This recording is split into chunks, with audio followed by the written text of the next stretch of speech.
జనసేన తరపున లోక్సభ శాసనసభ స్థానాలకు పోటీ చేయబోయే అభ్యర్థుల తుది జాబితాను ఆ పార్టీ అధినేత పవన్ కళ్యాణ్ విడుదల చేశారు. 3 లోక్సభ 19 అసెంబ్లీ స్థానాలకు అభ్యర్థుల్ని ఖరారు చేస్తూ ఫైనల్ లిస్టును రిలీజ్ చేశారు.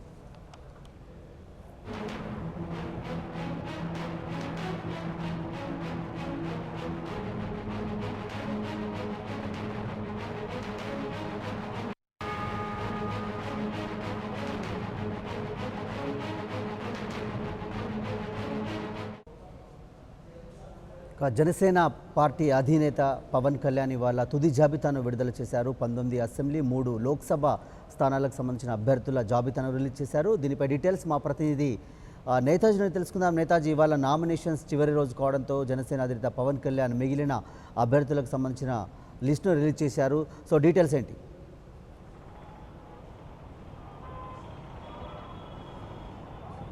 ఎట్టకేలకు నామినేషన్ల స్వీకరణకు చివరి రోజైన ఇవాళ పవన్ కళ్యాణ్ తుది జాబితాను ప్రకటించారు. అందులో 3 లోక్సభ 19 శాసనసభ స్థానాలకు గాను అభ్యర్థులను ప్రకటించారు.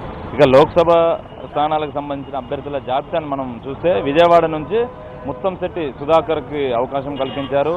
నరసరావుపేట నుంచి నయూబ్ కమాల్కి ఛాన్స్ ఇచ్చారు. హిందూపురం నుంచి కరీముల్లా ఖాన్, ఈ ముగ్గురికి కూడా పార్లమెంటు సెగ్మెంట్ల నుంచి అవకాశం కల్పించారు. ఇక అసెంబ్లీ అభ్యర్థుల విషయానికి వస్తే నరసన్నపేట నుంచి మెట్ట వైకుంఠంకి, విజయనగరం నుంచి పాలవలస యశస్వికి, గజపతి నగరం నుంచి రాజీవ్ కుమార్కి, అలానే నర్సీపట్నం నుంచి వేగి దివాకర్కి పవన్ కళ్యాణ్ అవకాశం కల్పించారు. వినుకొండ నుంచి చెన్నా శ్రీనివాసరావుకి, అలానే అద్దంకి నుంచి కంచెర్ల శ్రీకృష్ణకి, ఎర్రగొండపాలెం నుంచి డాక్టర్ గౌతమ్కి, కందుకూరు నుంచి పులి మల్లికార్జునరావుకి, అలానే ఆత్మకూరు నుంచి జి చిన్నారెడ్డికి అవకాశం కల్పించారు.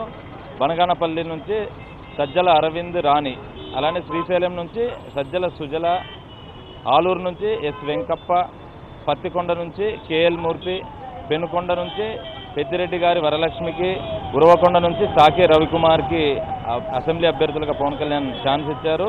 సింగనమల నుంచి సాకే మురళీకృష్ణకి అవకాశం ఇచ్చారు. పుట్టపర్తి నుంచి పత్తి చలపతికి, అలానే చిత్తూరు నుంచి ఎన్ దయారాంకి, కుప్పం నుంచి డాక్టర్ వెంకటరమణ, ఈ 19 మంది అసెంబ్లీ అభ్యర్థులకు 3 లోక్సభ అభ్యర్థులకు పవన్ కళ్యాణ్ తుది జాబితాలో అవకాశం కల్పించారు. ఇప్పుడు నేను ఏవైతే పేర్లు చదివానో వాళ్ళంతా కూడా ఈ జాబితాలో ఉన్నారు. మొత్తంగా చూస్తే జనసేన పార్టీ 140 అసెంబ్లీ స్థానాల్లో 18 లోక్సభ స్థానాల్లో పోటీ చేయబోతుంది. అటు బీఎస్పీ, సిపిఐ, సిపిఎం పొత్తుల్లో భాగంగా 35 అసెంబ్లీ స్థానాలను 7 లోక్సభ స్థానాలను ఆ కూటమికి పవన్ కళ్యాణ్ కేటాయించారు. అంటే మొత్తంగా 175 అసెంబ్లీ స్థానాలు, 25 లోక్సభ స్థానాలకు సంబంధించిన అభ్యర్థులను ప్రకటించినట్టయింది.